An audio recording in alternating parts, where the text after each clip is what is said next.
Let me jump into conclusion. Back and fixing now on the one.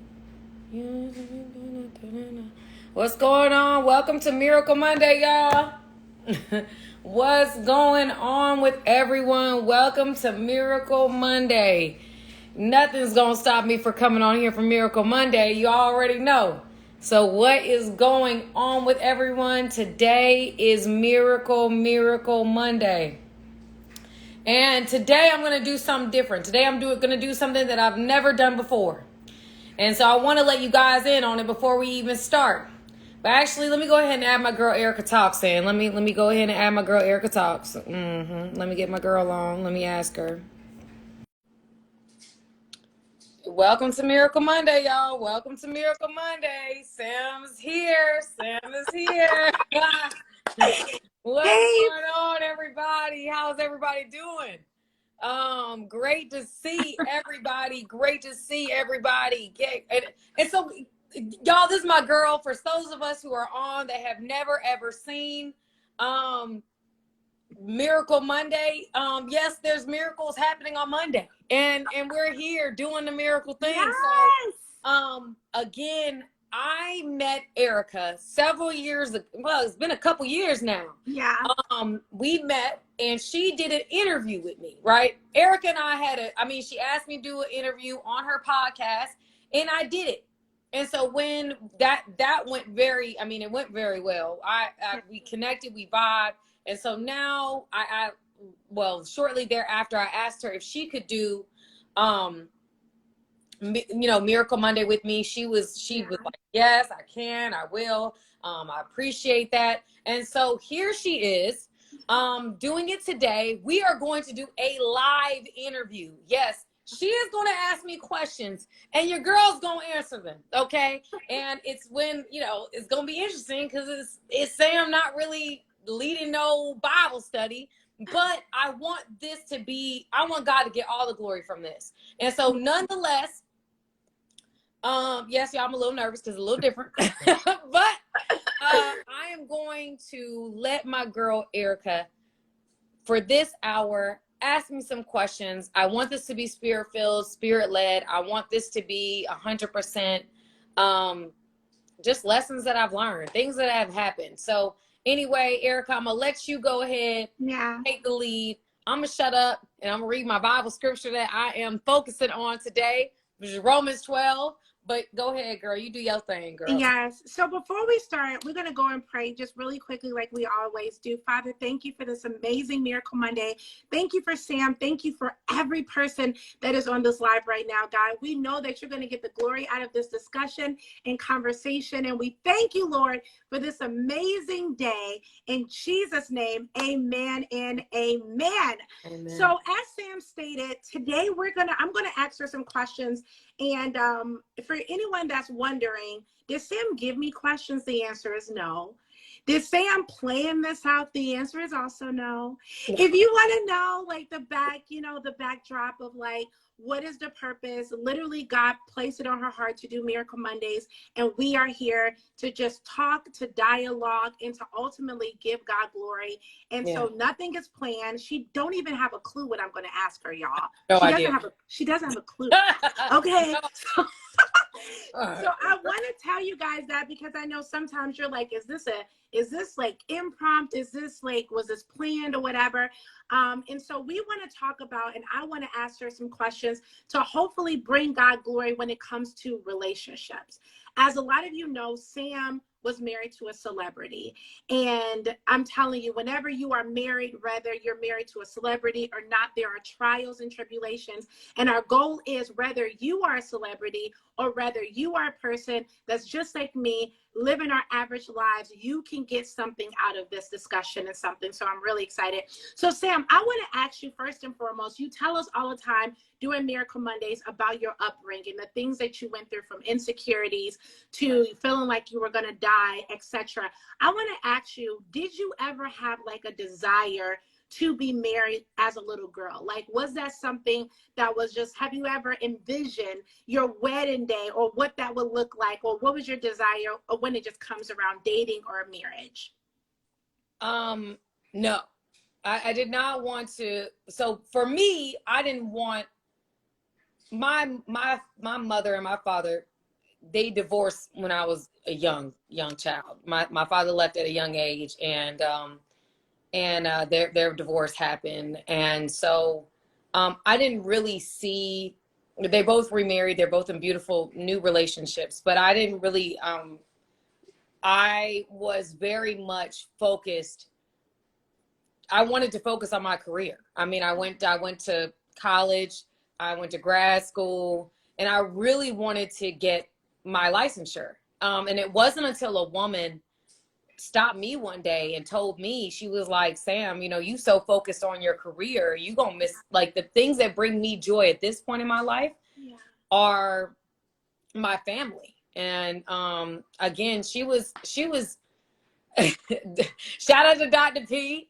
But she sat me down. She said, you know, you need to go ahead. You need to go ahead and settle down. At that point in my life, y'all, I was not good in relationships at all. I mean, I just wasn't. I was, you know, I had a lot of healing I needed to do. And so at that point, you know, I had taken her advice. I had seen what she was saying. And so I started taking my relationships more seriously. It wasn't long after that that I had started dating with the intention of getting married. Wow. So you were like really focused on your career and Yes. things that you were focused on. So we all know you're aesthetically beautiful. You're physically beautiful. And y'all, I've met Sam in person and she's even more beautiful in person. I mean, she's absolutely flat out gorgeous. Thank you. But you're also beautiful on the inside too. Like you're brilliant, you're smart, you're degreed, you are a clinical therapist, right? Yes, I'm a therapist. And you love like helping people, etc. So my mindset around that is when you were dating and you said, you know what, I was going through all these difficulties in life. My question to you is, what positioned you to want to go into therapy overall? Like what positioned you to want to even go in that field? So when I first started school, I actually wanted to go in. I wanted to be a lawyer, and then I got into being. Yeah, I wanted to be a lawyer, and then I tried being a lawyer. And y'all, it's hard to be a lawyer. Okay, so you got to go in. You got to, you know, be well researched. You got to write a lot. There was a lot more to being a lawyer than I even knew. So I was like, once I kind of dabbled in that, I didn't want to do that anymore. Then I want to do communications. But then I decided I didn't want to go into that. There was a lot of different things that just didn't line up for me. And so I started doing a lot of volunteer work. I've always been interested in working with women. That's always been my thing. So when I started getting into school, I worked at a domestic violence shelter. That was the first place I ever worked at, was a domestic violence shelter. And then after that, I mean, I worked there for a while, and then I worked at a sex trafficking center, and then I worked at, you know, sexual assault center. And I just kind of kept in line with social work type agencies. Worked for the Boys and Girls Club, all these different things. And then at some point, I just realized that I had this like desire to work with people in that way. Wow. And so it was a weird desire too, because I've always wanted to work with women in shelters. I waited until I was 18 years old and I was on a college campus. As soon as I could, I was at a shelter. And it was just something that for me just it was a passion point for me. And so I continued into that lane. It wasn't until probably my second year of college where I was like, you know what, I'm gonna change my major to psychology. And I changed my major to psychology and I minored in women's studies. And I continued to work at a shelter, continued to work at sex trafficking area. And then after that, you know, I was like extreme with it. You know, I was like marching and, you know, women's rights. I was doing all different kinds of things in Georgia for trafficking victims at the time, because they were charging young women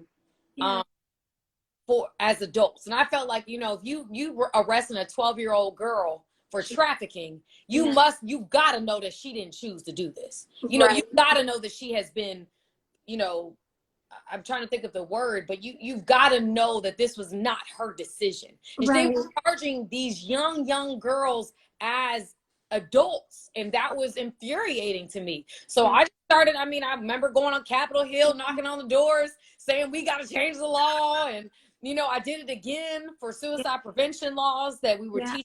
So that it became something that I naturally was Yeah. really into, you know, people's rights, women's rights, name. And so, you know, I just kind of continued in that vein and in that lane. Yeah. And then, you know, I just continued. I mean, worked for a trafficking domestic violence center for 7 years. And then, Wow. yeah, that's a whole nother situation. But yeah, I did that for a while. Mind you, when I was in college, which I think is funny, I Yeah. was homeless working at a shelter. So what I would do is Wow. you know, I could be going to school. Shout out to UGA, went to UGA, go Dogs. But I would like literally like spend the nights in the shelters because I would do overnights and I would go to school. Wow. Would do overnights, work in the school. And so, you know, that was that. I was Yeah. good free and I really was passionate about what I was doing. Yeah. And, you know, I always was big about working. So that's just kind of how that came into what I do now. Wow, that's incredible. And you know what? I want to touch on love and marriage and womanhood and all of that in a minute, because you are the epitome of a sister. And, you know, just like you giving back to the shelter, you also have something called Power Up. Like, you're still serving women right now. And how there's often some Power Up women on here now. Look, there's some Power Up sisters in the building now. What's going on, Power Up? So you clearly have a heart for women, and which is why I'm so excited about today's interview, because I believe that no matter what women listen to this, they're going to find freedom. They're going to find some level of healing and liberty. And you know, one thing, Sam, I've been hearing a lot in this month of September is about love, relationships, marriages. It's like it's something in the air. And I want to break it. I want to ask you twofold questions. I want to talk to you about things you've seen women experience with having hope for love and finding the right person. And then I also want to ask you, what do you, Sam, think that is a healthy way to go about finding love or dating the right person? Okay. All right. So what's the first? Give me the first question again. So the first person is, if you were counseling someone and a woman was in a state and she has a testimony, it could be negative or she could have been through domestic violence or anything, but she's like, look, I want to find love. I want to be married. What would you say? You are a woman that was focused on your career.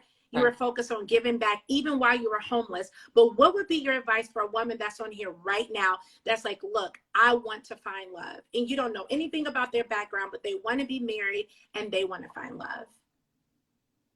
One thing I would give, one piece of advice that I would give a woman that's looking to be married is, I hate that, go to therapy. Heal. And here's the thing, everybody needs a therapist. Everybody does. We all need to heal. There are aspects and things about myself that I didn't even know until I spoke to a therapist. I believe I'm not a therapist that don't believe in therapy. I 100% believe in therapy. But we have a lot of people that I see all over the place that just want to be married. They just want to be married.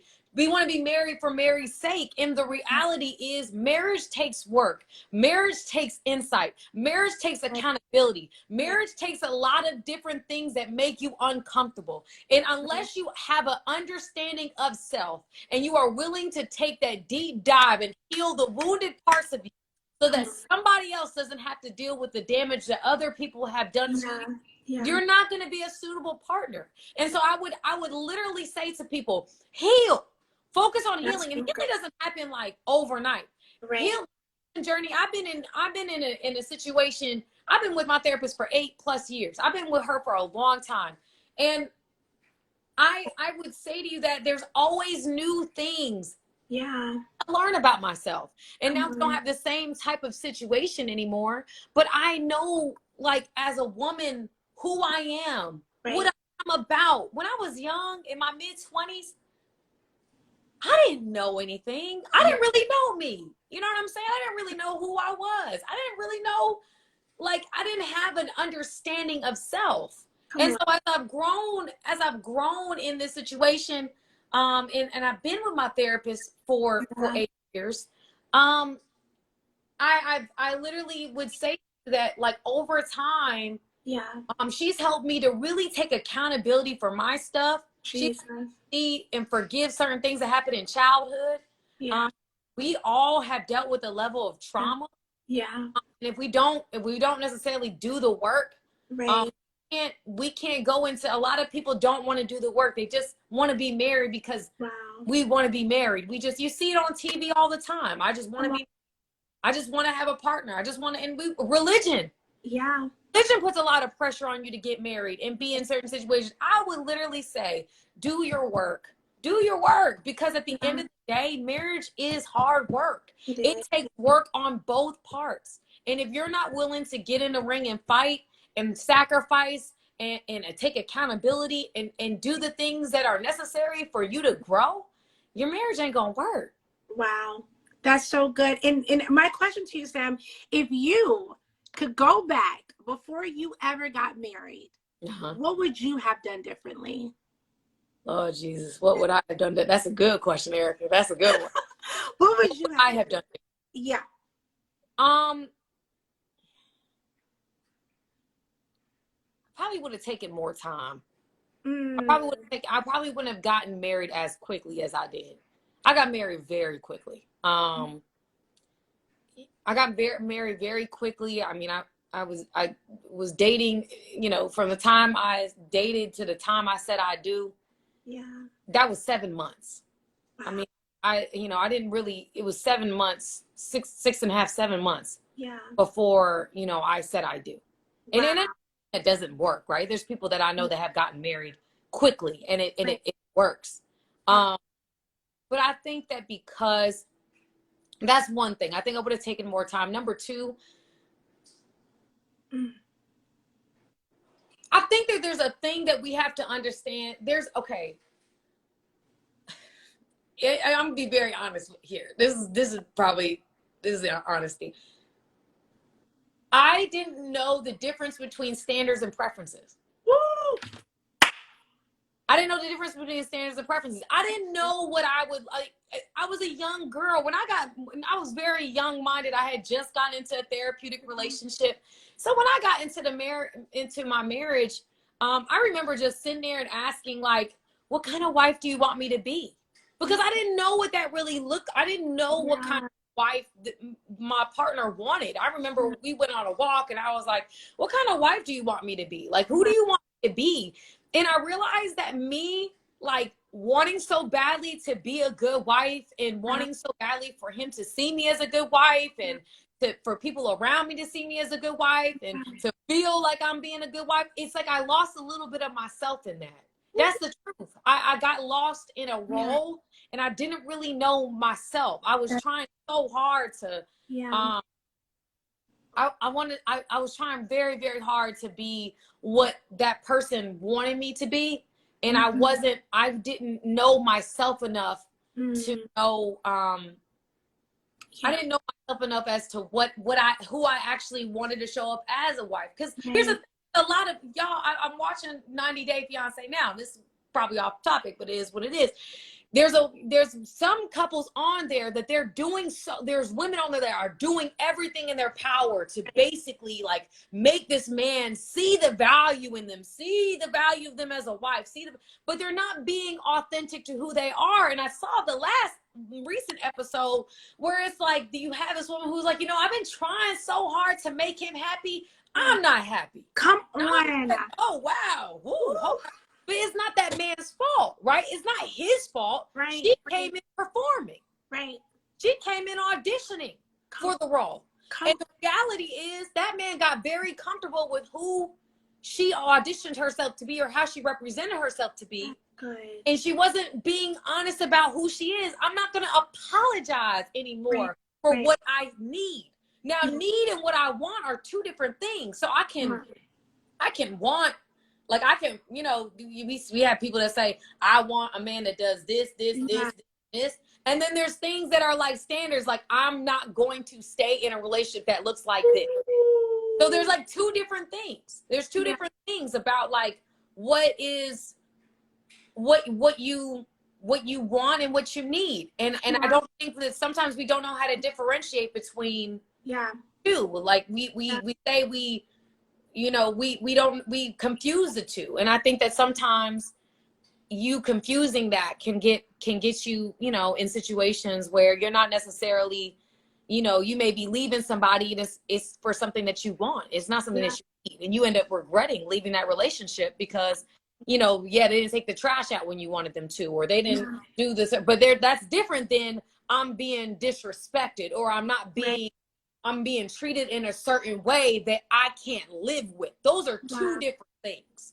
And that's really big about when it comes to like even women now. It's like what you want or need, you know, that's the difference. Yeah, exactly. And you mentioned standard and preference. That was so powerful because I think a lot of women get caught up in the preference that they lose the standard. So can you dive deeper into that? Like when you say standard and preference, what is Sam's definition of the two? I think standard for me is the baseline levels of things that I'm not going to deal with. So some women deal breakers is deal breakers. Right. I'm not going to be in something if A, you know, the person's cheating, B, the person's abusive, C, the person is this, you know, those three things, right? Those are like deal breakers. And everybody has different deal breakers, right? Some people are cool with cheating. Some people aren't. Some people are cool with, you know, some people, you know, if I'm trying to think, they're okay with a man that is disrespectful in certain ways or is cursing at them in certain ways. There's certain things that some people have different lines where they draw their line in the sand. And so I would say that that's a standard. That's a standard of treatment. You're not going to treat me anything less than these standards. And then there's just wants. Like I want a man that's handy. I want a man that takes my car out to get washed every day. I want a man that house. I want a man that's 6 feet, whatever that is. I don't know what that is for certain people, but those are desires. They're not like deal breakers in relationships. So it's understanding the difference between a deal breaker and understanding the difference between like, this is what I want, but it's not the hill I'm willing to die on. You have to learn how to differentiate between the two. Right. You're in a relationship. Yeah, that is so good. And, you know, a lot of women look at you, Sam, even with Miracle Mondays, and they look at you and they're like, oh, my God, you are flat out beautiful. You are anointed. You love Jesus. You are a woman of integrity. You have all of that. So to hear you say, I know what it means to lose myself, I want to dive into that a little bit further. Let's talk about Sam. Let's talk about the woman of Sam. During your marriage, because you've only been married one time. Yeah. What happened when you lost yourself in that? Like, where was your mind? What were you thinking? Like, what caused you to get to that place? How did you lose yourself in your marriage? I lost myself in the sense of like, when I met my ex, this is not his fault, right? Again, not him. This was a me thing. When I met him, I didn't have a real great understanding of who I wanted to be, where I wanted to be. You know, I wanted a family. I wanted to be married, but I didn't realize how much it was important for me to also have the ability, you know, to build something for myself, to work for myself. That was something that was always a big kind of thing, you know, as far as him and I were concerned. So I think that me understanding what I felt like my purpose was, and understanding that, you know, me being everything to everyone, but I wasn't necessarily or working towards what fulfills me or fuels me. I felt like I was getting burnt out because I wasn't doing things that were, I didn't know, honestly, I didn't know what really was my purpose. Like, what's my life, you know, having, you know, children and taking care of the family house. Is like, is that my life, or is my life like, is there more meaning to my life? Is there more than I'm supposed to be doing with my life? I think I struggled with understanding what my identity would be and who I wanted to be and how to be represented. And I felt like I did get lost in that, not to his fault or to anyone else.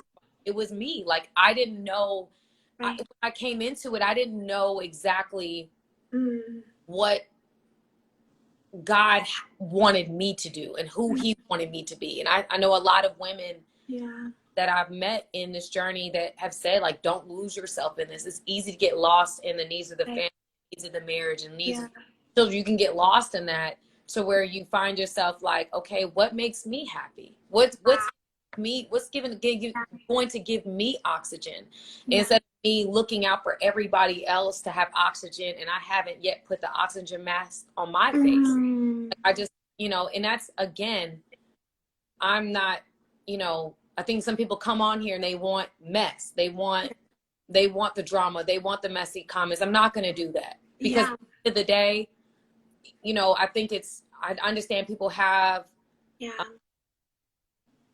you're kind of predisposed, and you see people that are going through real life situations, real life traumas. Yeah.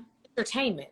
And I get it. It isn't, they're public figures, and there's certain things that have been put out there, but it's still two individuals that are trying to work out the differences, and we have a child. And so I'm not going to be messy. I'm not going to do that, because God has called me something greater than that. It'd be easy. It's an innate desire for me to want to defend myself, right? That's innate. But I'm not going to do that. Yeah. I'm not going to choose to. God is my vindicator. God is the guy. God is going to fight for me. I don't defend myself. Yeah. Me and that person know what happened. Me and that person know why things ended. Yeah. I will leave that there. Yeah. So that's my, little 2 cents as like a side note, because I think people do want me come on here and be defensive. That's me. I ain't gonna do that, because God's called me to a higher standard.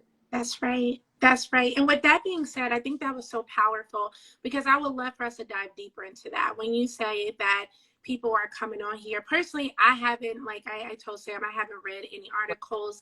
I haven't seen anything, y'all, about the situation. So this live is coming from a very, very pure place. But since you're diving into that, Sam, I really want to ask you this question.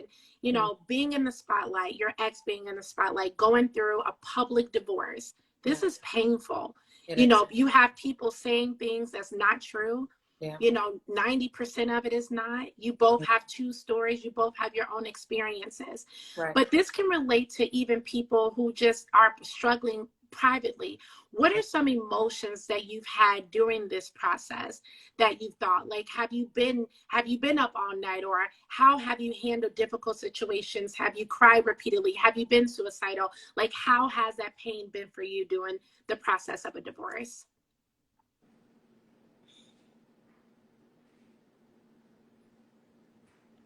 It's been tough. It's been tough. I think people forget you're human. Right. Like, you're a human being. Right.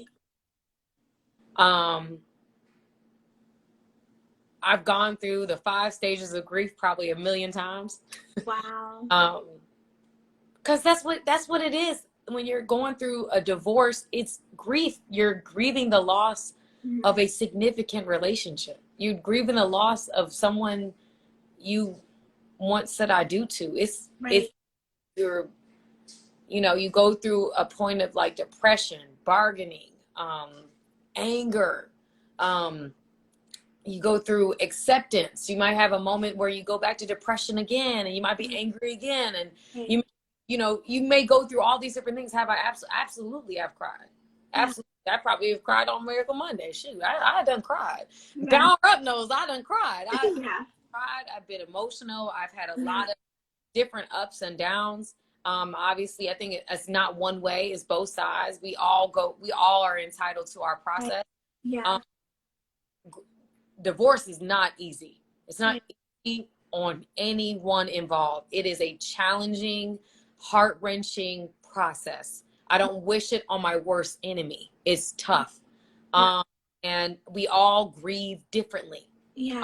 And I think it's been a little harder on me at times, because in the process, my relationship with God has been something that has kind of kept me going.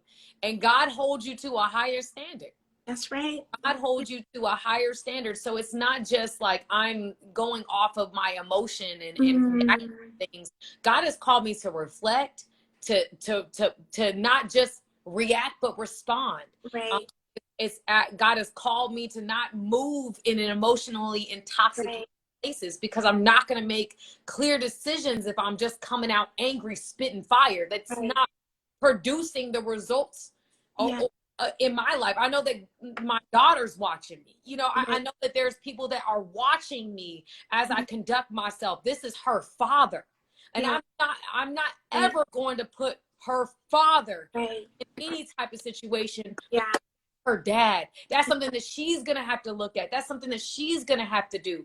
And I don't want anything that I do to reflect or get in the way of his relationship with her. That's right. And that's always kind of been my mentality. Is like, you know what? I don't know, it's home business or house business, but say, you know, it's our thing. It's not for her to have to process and deal with, or you know, in the future to have to look up and see. Like, that is not what I desire for my child. Exactly. That's been kind of the hardest thing for me, is just trying to hold myself to higher standards, to constantly forgive, to become a professional forgiver, to forgive someone, and you know, just try to always walk with integrity and grace. That's been my goal the whole time. It's been my prayer the whole time. Yeah. It to continue to be that, because you can get, I mean, you can, it's easy to get angry. It's easy to go off and, you know, get your revenge, get your licks in. And it's like, it's very easy to do that. But I know that God has called me to something different. Yeah. And like, Sam, 100%. You meet me right there. I'm right there with you. But I just, you know, I feel like there's, you know, more than just my daughter watching me. That's good. I've got to conduct myself the way that not only would she be proud of, but my God would be proud of. Come on. That is so good. And you know, you said some powerful things about your daughter, about grieving. My mind is just racing right now because you brought in so much significance.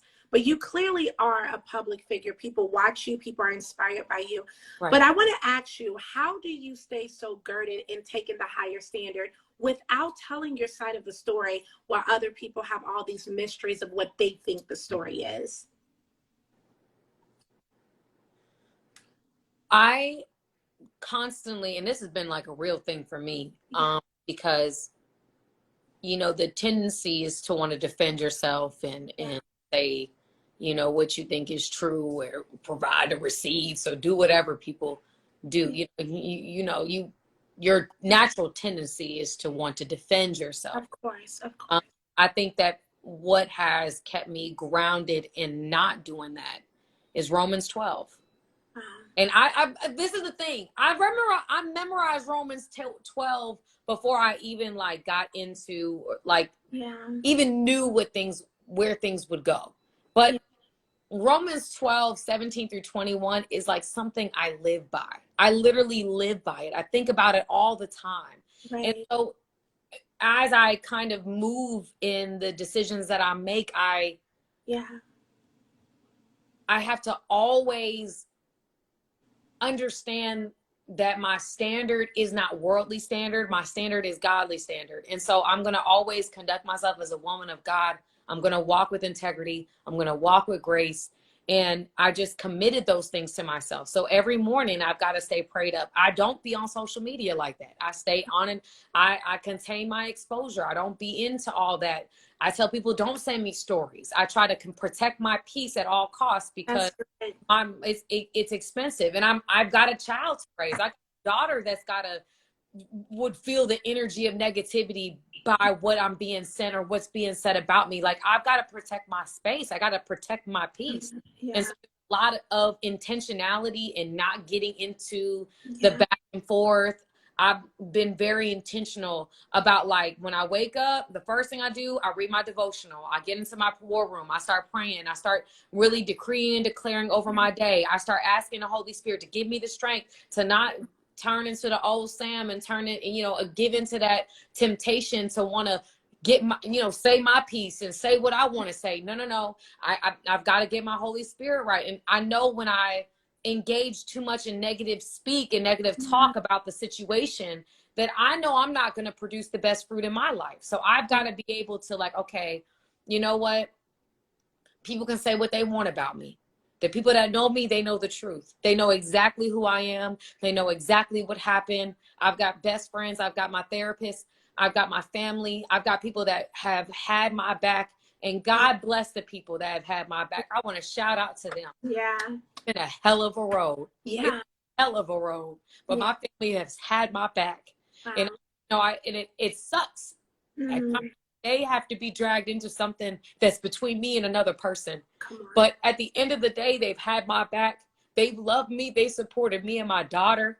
Yeah. You know, they have always been there for me. They have continued to sow into me. They've continued to, like, no matter what anybody's saying, my family has had my back. My friends have had my back. My therapist, God bless that woman. I see her every Wednesday. Wow. And I make sure that I've learned that I can't tell everybody everything, right? There's only certain people. There's certain people I'll call. In the past, the first thing, if something happened, I would get on the phone and I would tell my homegirl, girl, can you believe Baba said blah, blah, blah, blah, blah. You know, I will get all into that. And yeah, now, like, I'm really intentional. Like, when something happens, I'm like, let me shut up. I already know that if I start engaging this conversation, I basically process it through two mediums, my therapist and my God. Really my God first, because my therapist is only once a week, but my God is on call. So I be calling him as needed. And so, because I realize that a lot of people and a lot of perceptions and a lot of opinions, we will just kind of stay stuck in the problem. We're not moving forward. We're not moving on. There is no resolve. We've just spent hours talking about a problem. Right. That doesn't fix problems. That keeps them there. And so I've learned that the best way to handle when things are going left or going right, you got to lessen the ears, the people that you're listening to, the people that you're taking information from. I have a group of women. Ericka's one of those women that I'll call. I'll be like, listen, I just need your prayers. Just give me a word. There's 5 women that I reach out to, and I'm like, just pray for me. Just sisters, God, please pray for me. Just, my core group that's going to speak. I want more of, like, speaking life into my situation. Speak life into me. I need some prayers. I need the power of the Holy Ghost. I need you to go ahead. And I don't want to over spiritualize it, but for those, because I'm not the only one that's going through a divorce. I'm just publicly walking through one. Right. Yeah. The reality of that is that you really have to get into a space around people that you trust. They understand who you want to show up as. Forget what's happening to you, who you want to show up as. That's good. Who's that woman? Because we can always react in our impulses. Right. But there's a certain woman I want to be. And my people know who that woman is. That's and right. If I'm saying I want to do something, girl, should I post this? Nah, girl, you know that sound. I'm like, okay, I won't. Because I trust their guidance. I understand. I'm emotional. I wanna move in a certain way, but I also have to surrender and just humble myself and say, you know what, I don't know everything. I don't know what the best way to go about anything is. So let me just allow people to help me in a moment where I'm an emotionally intoxicated state.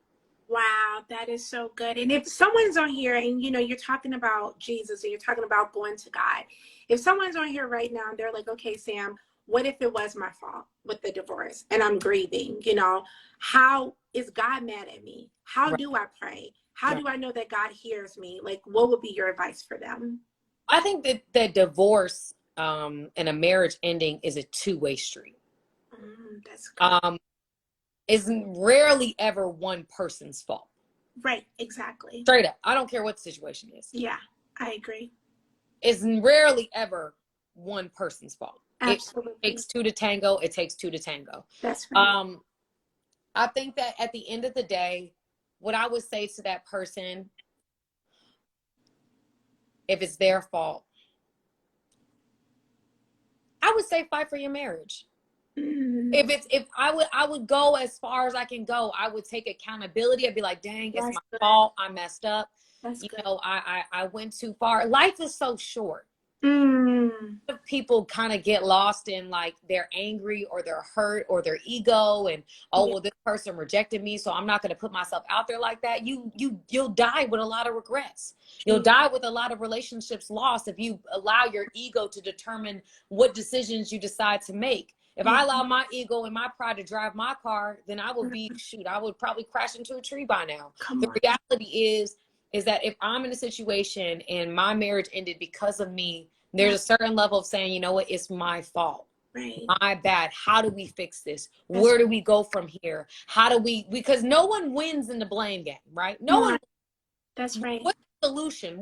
How do we fix this? We can Right. talk about whose fault, who did this, we did that. Like, we can get caught up in the blame game, but what's the solution? That's And I think that when we start, it takes, in a marriage, both parties have to be willing to take accountability for their part. How did I contribute to this problem, so that in the future, even if this doesn't work out, I don't bring this into my next situation, that I'm coming in as a better person. Yes, my heart has been broken. Yes, I done learned some lessons. And so I would say to you that if there's a woman that's on here, or a man that's on here, that's in a relationship that feels like it's on that verge and they done did something wrong, I would say go as far as you can go, fight as hard as you can to make that right. I don't care what it is. I don't care how you look. I don't care what anybody says about you. If you want your marriage to work and you have done something wrong, it's taking accountability and making the steps moving forward to fix the problem. That means that the person on the other side that is forgiving, I would say this to any person.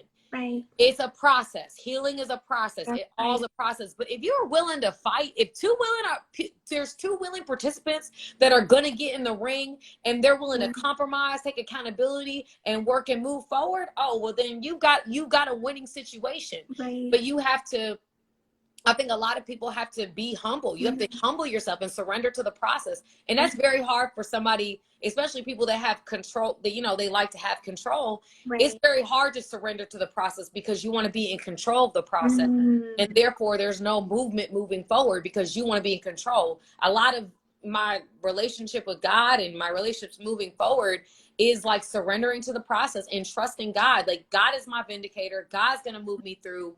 God's going to remove who he needs to remove. God is going to close the doors he's going to close. God's going to open the doors that's going to be open. I just got to trust the process. I got to trust my God ultimately.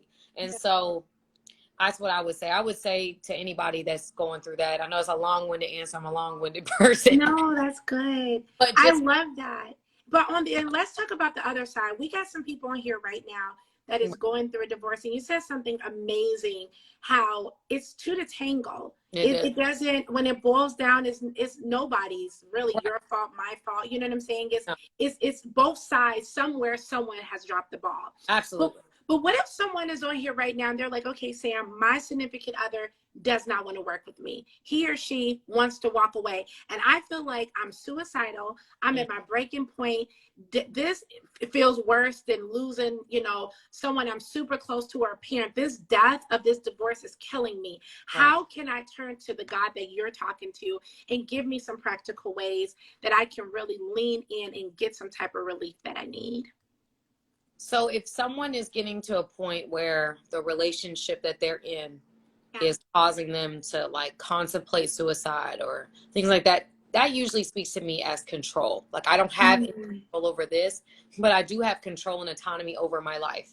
Right. And that a lot of times, like for me, when I lose control over certain things in my life, I go to dieting because I can control the aspects of, like, that's why I've struggled with eating disorder for a while. It's just what it is. Like, it's my default. That's the part of me I can control.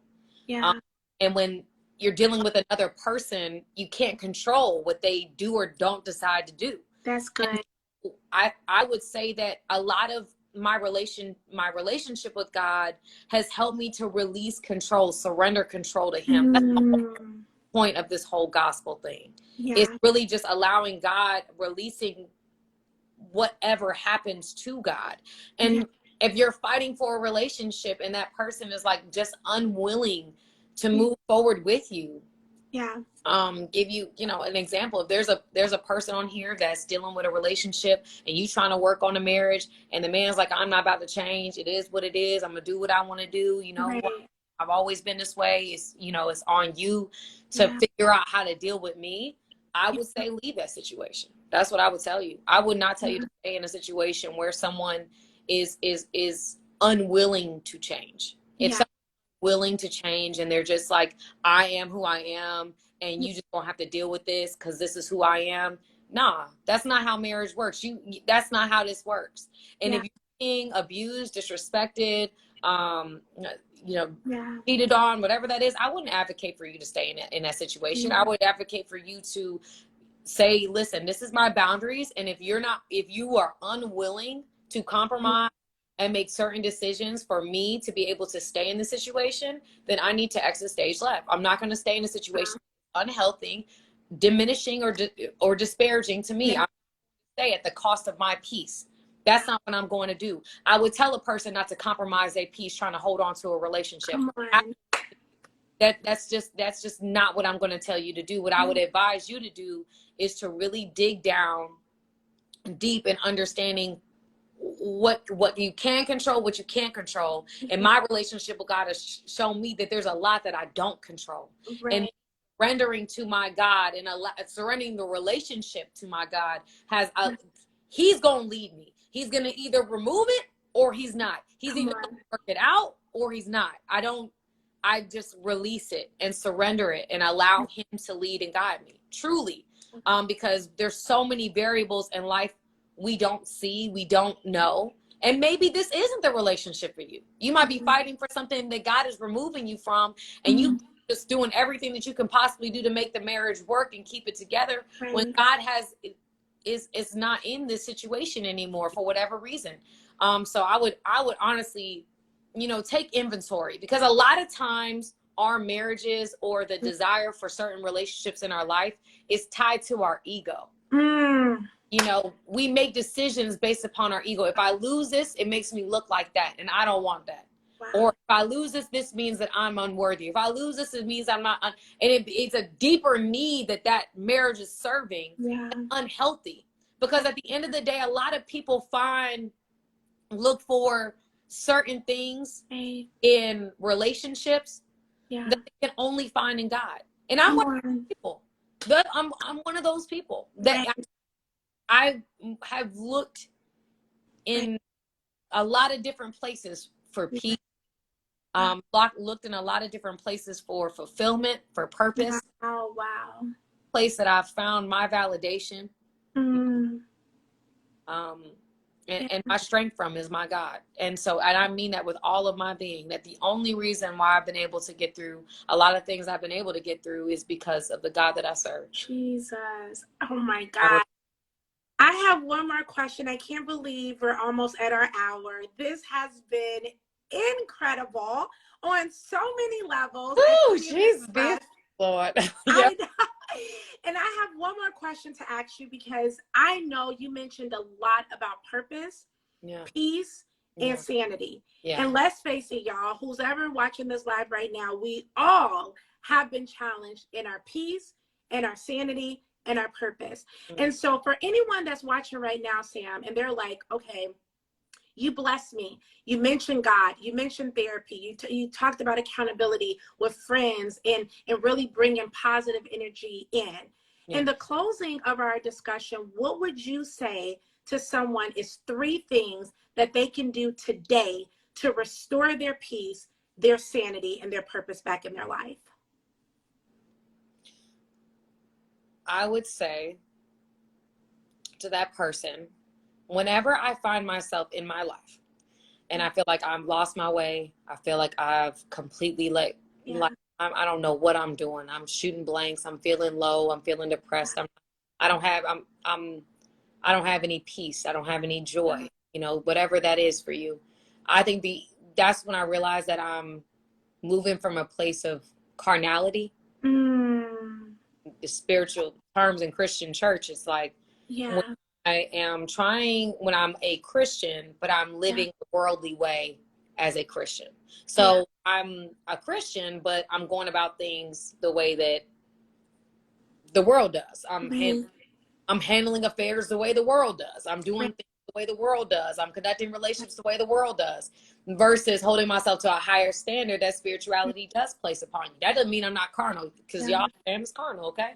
I got people that, and different things that keep me accountable and like, okay, nah, Sam, you tripping. Let's get back here. No, Sam, you got to go back that way. Like there's things I have in place to keep me in check with God, with people around me that say like, you gone too far, you're doing too much. So I think that when you're at a space where you feel like you're in an aimless position and you're in between and you have no idea where God is, what is happening in your life, and you're trying to find these things, I would say to you, ground yourself. That's number one. That's the one thing that I do. How do I ground myself?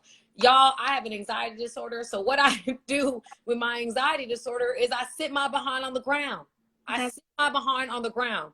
And I've gotten into coloring. I know that sounds that's awesome. but I start coloring. I start getting my mind and my thoughts and like really start using grounding techniques to get me out of a place of anxiety. I also read that when you get an ice from the freezer and you hold it and you move it around your hands, it levels your anxiety. You're able to kind of ground yourself. So ground yourself, number one. Number two, I have to get in my war room. And when I mean I get in my war room, I'm screaming, I'm crying, I am giving it all to God. I don't give it to man. I don't give it to a human being. I give it all to God. I scream out to him. I am pleading with him. I am telling him every single detail of what I am feeling. I literally do that. I sit in my closet, and I've been doing it for years. I mean, I did it in my marriage and I do it outside of my marriage. I go inside my closet and I just pray. I'm like, God, help me. I don't know what I'm doing. I don't know where I'm going. I don't have any peace.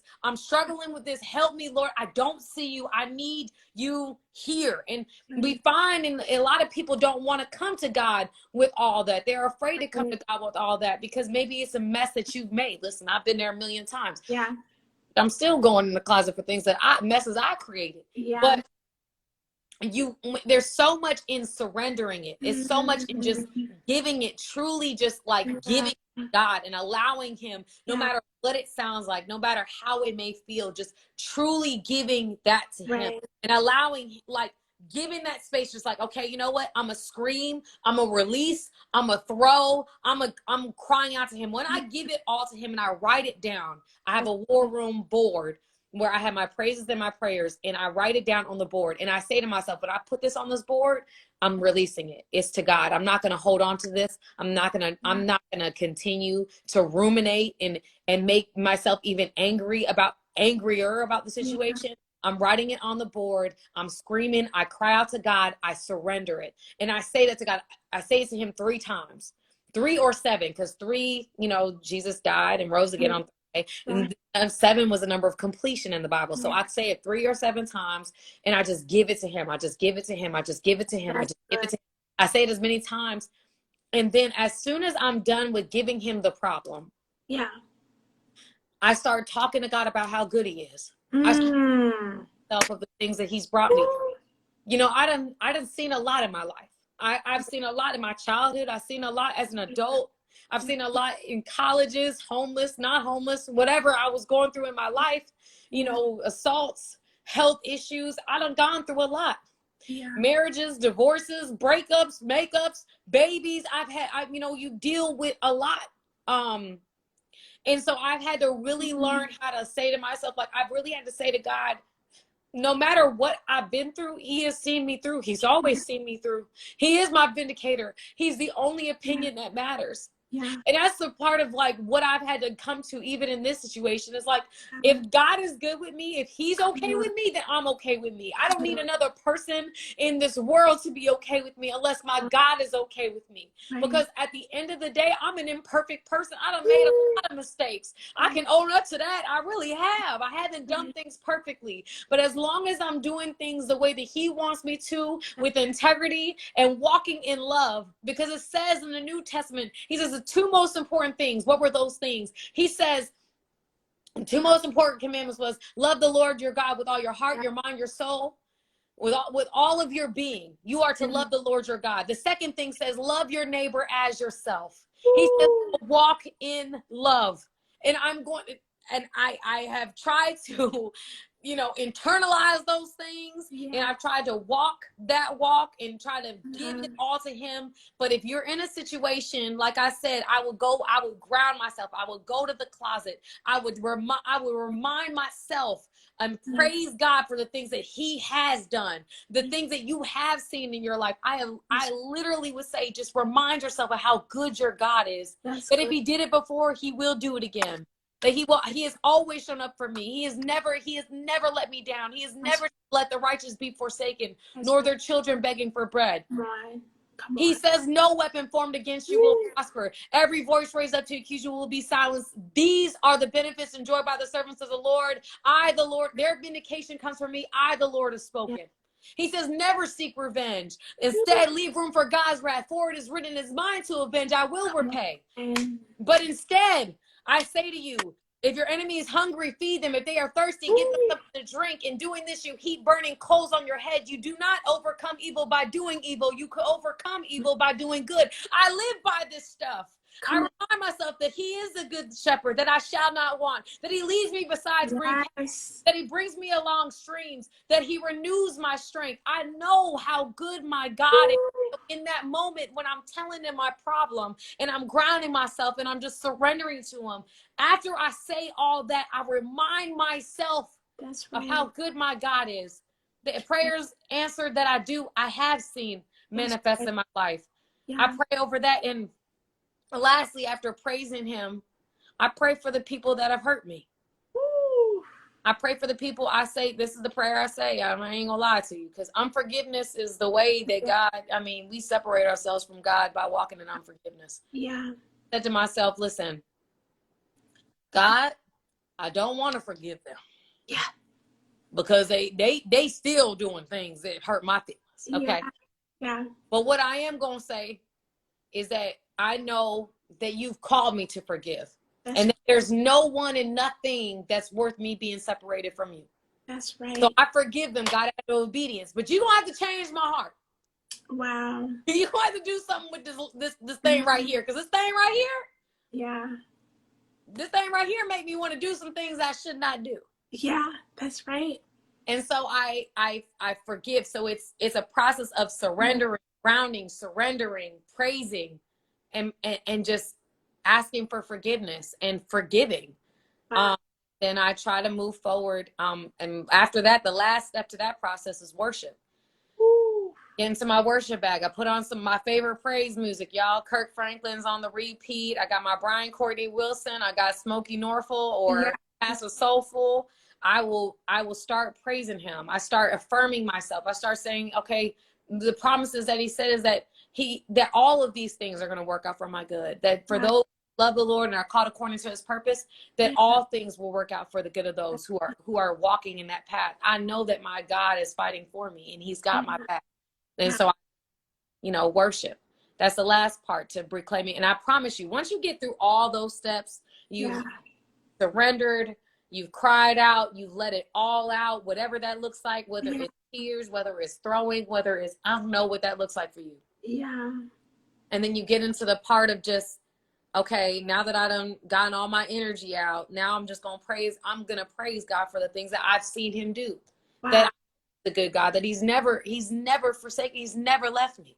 And so praising him. And the last step, like I said, worshiping. When you get to that last step, ooh, y'all, sometimes I do even like David did. He took a shower and he started worshiping. He started eating again. And I'll worship. I'll have my praise music on. I'll get in the shower, something therapeutic about a shower, boy, I tell you what. And usually I can get to the other side of my emotions after that. I feel at peace. I feel a calmness. And I'm just able to just receive God however he comes. My God. When I tell you, Fred, this was incredible. Your transparency, honesty, how genuine you are. I mean, if you guys don't know Sam, this is the raw Sam. And I love what you said tonight. And I know, this afternoon, I know this probably wasn't in the plan, but if there's women on here that want to connect with you and power up, are you open? Is your registration open? How can they connect that way? You can always, I don't even know if the link is up. But you can go to my Patreon. I'll put it in my, my bio.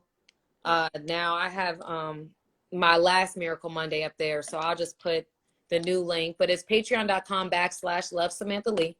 It is open. I haven't been promoting it as much because I really wanted to work some things out within the group and make sure that we are, covering all the bases. I haven't been as proactive in getting new members, I really wanted to make sure that, Yeah. you know, I was walking, you know, doing the best I can with the women I do have. But you can always join. It's Patreon, so it's an open kind of registration. But I tell you what, Power Up has been an amazing thing for me. I mean, y'all ladies are probably on here now, and it's been almost 2 years, and they have literally had my back. They've literally, like, as much as I've been there for them, they've been there for me. I met some incredible women in there. They're all dynamic. They're all fighters. They all are just dynamic women of God. And I just thank each and every one of you. A lot of you guys have checked on me. A lot of you guys have prayed for me. A lot of you guys are just making sure that I'm okay. And I really do appreciate that. I love y'all. Y'all know Power Up is in the building. I'm wearing my shirt today. I love it. And as we close, do you have any closing statements that's on your heart that you just want to say to the people that's watching right now? There was one other thing I wanted to say in regards to the worship aspect of things. I think one lesson I've learned in all of this is surrendering the outcome. Yeah. I think a lot of us have a desired outcome for certain things, and a lot of times when we go to God with what we want Him to do versus what He wants to do. Let your will be done. Yeah. Not mine, but yours. And I think that when we surrender, we have to also surrender the outcome. So that's another thing that I would suggest to a lot of us, is like surrendering the outcome. I know that some of us want the marriage to work. Some of us want the certain things to happen. We want the job. We want these, but God's will is God's will, and His purpose is going to be done. You know, His will is going to be done. And so I pray that, you know, I tell God, I'm like, God, I really want this to happen. Yeah. But I open myself up and I allow you to make the ultimate decision on what that actually looks like. So that's another thing I want to bring up. I'm going to turn the comments on now, because it may be a comment that I want to comment on. Yeah.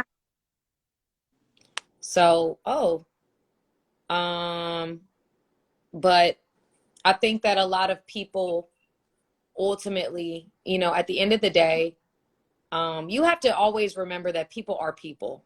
That's right. And you came on here for mess, and you came on here to see me, you know, be messy and continue in that. I'm not the right person for that. I feel like God has called me to a higher standard. As you know, the old me would definitely give you all that energy. But I feel like I'd be doing a disservice, not only to me, but to my God. Honestly, this is not, this is deeper. Miracle Mondays and the things that I do. Yeah. This is about me. This is about a family, y'all. At the end of the day, this is about a family. It's not entertainment. It's not jokes. We can go back and forth. But at the end of the day, it's a family. It's children. It's a lot. It's big. It's bigger than that. So if you come on here looking for a mudslinging match, makes sense. Relationships end. They end sometimes. And at the end of the day, as hard as that is in and of itself, you sometimes have to say to yourself, like, okay, you know what? The best thing for me to do is, I love this person. I cared about this person. We had a beautiful thing at a time. We had something very beautiful, very special. I don't want anything bad to happen to my child's father. I think he is a dynamic guy. He's one of the most creative men I've ever met. I think that, we we had a beautiful situation. And it's unfortunate that things ended. But, I have too much respect for him. Right.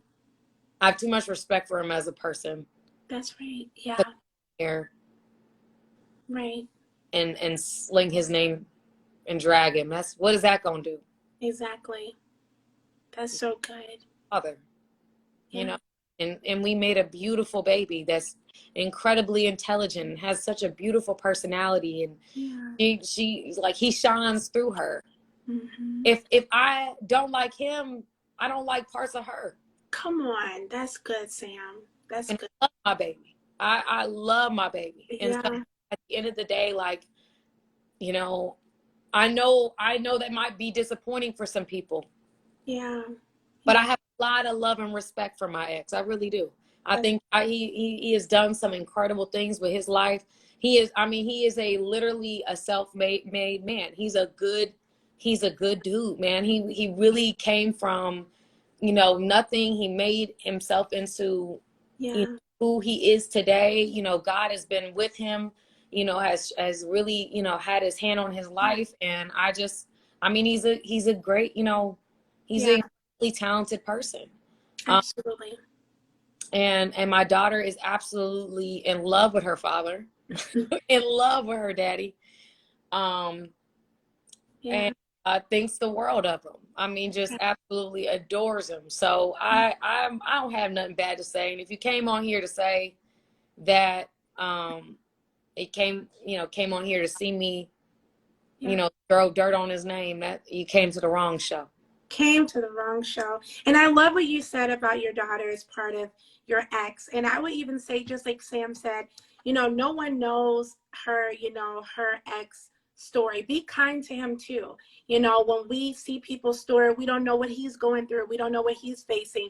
Just like a lot of people on the outside don't know what Sam is facing. Let's be kind to him. Let's give him grace. Let's extend love. Let's support him. What he's been doing has been amazing on so many levels. And like Sam said, is that prayerfully in this live, there is something that you grabbed, some hope, some love, some joy, and to keep on pushing, because at the end of every story is glory if you don't give up in it. So, and it's amazing. Here's the thing. It's amazing what you would do. Like, a lot of women I've talked to in this time, like, where they say, hey, listen, you know what I'm mad about? I'm mad about my ex, or we're going through whatever. And, like, I'm mad at what he's doing, this and the third. I think that a woman told me, a wise woman, Ericka, you may be on here, but Ericka once said to me, and this changed the game for me. I was walking in a lot of unforgiveness against my ex, for sure. I was very angry and very hurt. Because it's a lot of love, and there was two things. She said the opposite of love is not hate. That's right. The opposite of love is indifference. Woo! And so when someone just doesn't care, they don't, that's when that they don't, they no longer in it. But when they're hating you, it's just a extreme emotion in the opposite direction. There's a lot of love there. That's good. That's good. That grew into something else. But I would also say, with that being said, she said when I was working on forgiveness, she said to me that there was multiple people that I was working to forgive, because let me tell you something. With people that walk through a divorce, that you don't only lose like the partner, you lose friendships. That's right. You lose friendships. So at the end of the day, like, there was the people that I had to forgive, there were a lot of things I lost in this, and so when I came down to it, she was like, you've got to remember what you loved about them. So she had a wall where she listed the person that she was trying to forgive, and then she had a card underneath it that I thought this was incredible, man. Shout out to you, Ericka.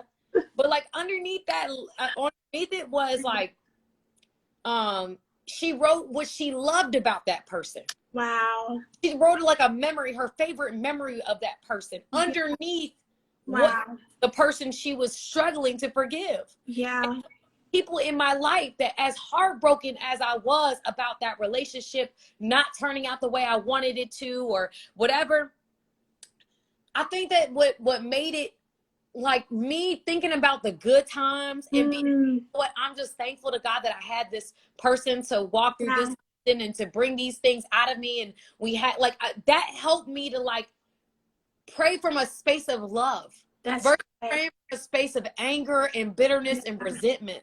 When you're bitter and you're angry, it shows. That's So right. like you have to, when you're praying to forgive somebody, it does help for those who are struggling to forgive a parent, struggling to forgive a partner, struggling to forgive a friend. Sometimes it helps to think about something beautiful about that person. What was good? What was good about the relationship? What was a positive thing about the right. relationship? Yeah. That helped me tremendously in moving forward and truly forgiving and moving on, you know. And it doesn't necessarily mean that we become like, you know, we become besties or we get back into the same situation again, because some situations are not meant to go back into. We may not be meant to be together. We may not be able to be friends. Like we may not be those things, but at the end of the day, you know, I can say that whatever you brought into my life and whatever you contributed to my life, you were an asset. That's right. You meant a lot to me. I love you, and I want the best for you. And we may not be able to sit at the same table. Real talk, Kim, shout out to you. You may not be able to sit at the same table, but I still want you to be able to eat. That's right. My God. Period. Wow. Mm-hmm. This was incredible. I mean, y'all, were you blessed by today? I am just so full. Today was so much fun, so encouraging. I always learn something when I'm hanging out with Sam. She's a brilliant woman. Her ex is a brilliant man. And God is getting the glory out of all of this. And I'm super stoked about it. So I see all of these comments. You guys are blessed. Oh, my God, I'm full, too. So I don't know if you want to pray out or what would you like to do? Y'all, do you want Ericka to pray or you want Sam to pray? Whatever you prefer. Address something real quick, Ericka. I want to address. Sure. Beginning. People keep asking you, why did I leave my marriage? And this is what I'm going to say to you.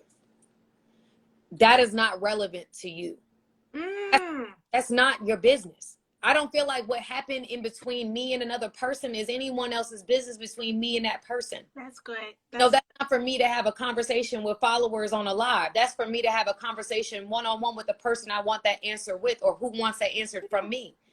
If that's the reality of it. I feel like at the end of the day, you know, certain things are sacred, you know, and I take loyalty and I take that very, very seriously. I'm not going to come on a live to people that I don't even know and share you why this happened or why that happened. That's not relevant. He's a person. We had a relationship.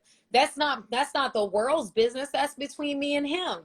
And that's where it's gonna stay. He knows why, I know why.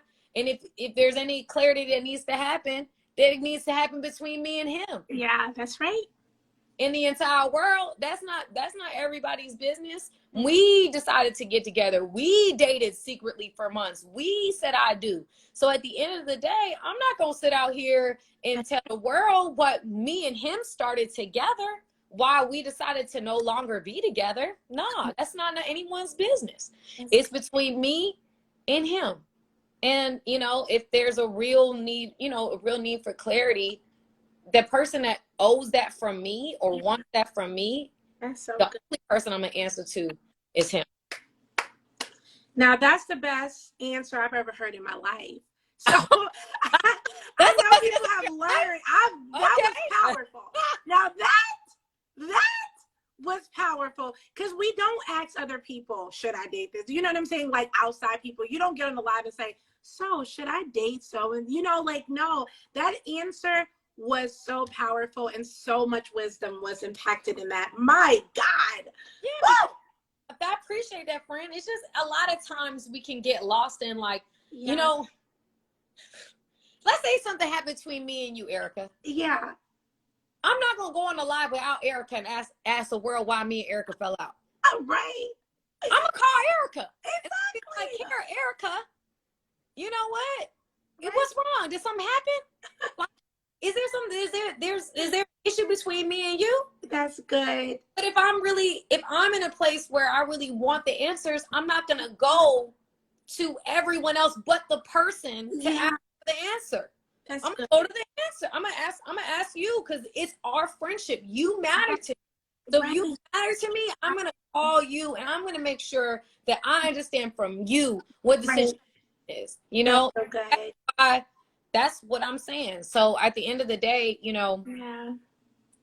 at the end of the day, it is what it is. You know, that's he can get that answer from me all, you know, all this week. But I greatly respect that man, and I'm not going to come out here and like tell the world why. If he's truly, you know, he's truly in the dark, I'm not going to tell the world why.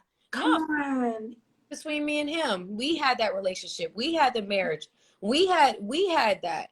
So whatever we had, like, that's between me and him. Yeah, that is so good.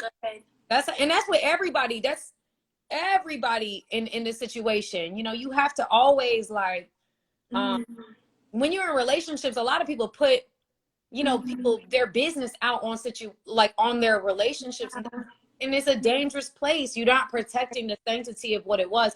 Our marriage was sacred to me. Our marriage, our relationship, how it grew, it was a beautiful thing. I grew a lot. I mean, I grew up as a woman. I grew up as a mother. There was things that I learned about myself, and I have to attribute it to him.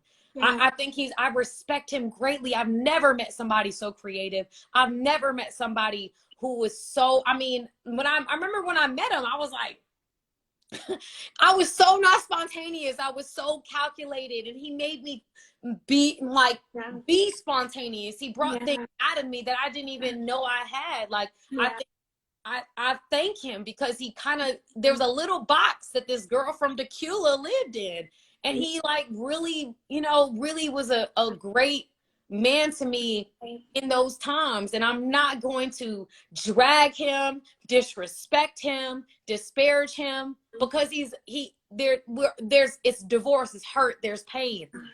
But at the end of the day, we have a child involved. And that's just what it is. You know, I care about him, I respect him, and I wish him all the best. Always. I wish him all the best. I want him to grow. I pray that he continues to, you know, create and reach the goals that he has set for himself. Period. I wish no ill will. Oh my God. You just, my heart is so full, because out of everything Sam has taught today and explained today is that no matter who you are, you can be a trillionaire, you can be making $30,000 a year, $0, whatever. One thing I learned from you, friend, is that simply let's not throw dirt on someone, and let's not help kill them. You don't know what someone is going through. You don't know what someone's story is. Let's extend love, and let's extend grace. And when we hear something that doesn't always sound negative or not right, let's learn to pray instead of gossiping. So you taught us that today. You taught us to love. You taught us to address things head on, but in the compassion of Jesus. And today was incredible. So I salute you, friend. Oh my God, this was absolutely amazing and a great success. Thank you, friend. I'm gonna let you pray us out. Okay. All right. Well, Father, thank you so much for today. We love you. We thank you. We thank you for your presence. We thank you for your grace, your love. I thank you for Sam. I thank you even for her relationship she was in with her ex. Thank you for both of their lives. And God, we even declare blessings over the both of them as individuals. We declare, God, your peace, your protection, your elevation in the name of Jesus. May every person that have watched this live or even encountered it in some sort receive, and may this wisdom and may the word of the Lord stick in their hearts and their minds to be fueled to keep living, keep living. I come against this spirit of grief. I come against the spirit of deep sadness, and I loose right now, God, liberty, love, joy, and a sound mind. In Jesus' name, amen and amen. Woo! All right. Okay. Anyway, I thank you guys for everything, for coming on here. I appreciate your time, your energy. Some of y'all came on here for the wrong reasons. Some of y'all came for the right reasons. But I hope you heard something that that maybe God could use, you know, in your own life, as we all have our own battles. So anyway, thank you, Ericka. I love you. And I love you too. And I thank you, Power Ups in the building. I love y'all. Thank you guys. guys for loving and supporting me through and through. And I am going to let you guys go. Y'all have a great Monday afternoon. Bye. And I'll see you guys soon. Bye. Bye, y'all.